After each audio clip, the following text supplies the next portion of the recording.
आज मातंग देवी पूजा आहे हो, पूजा करून घ्यावे। आज नवरात्रीचा 9 दिवस हे लास्ट शेवटचा दिवस आहे। आज पूजा आमच्या हस्ते यादव परिवारतर्फे मातंग देवीची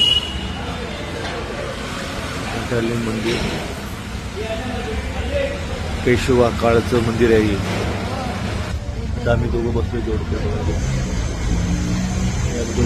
आता होमसाठी बसणार आहे। जय मातंग देवी।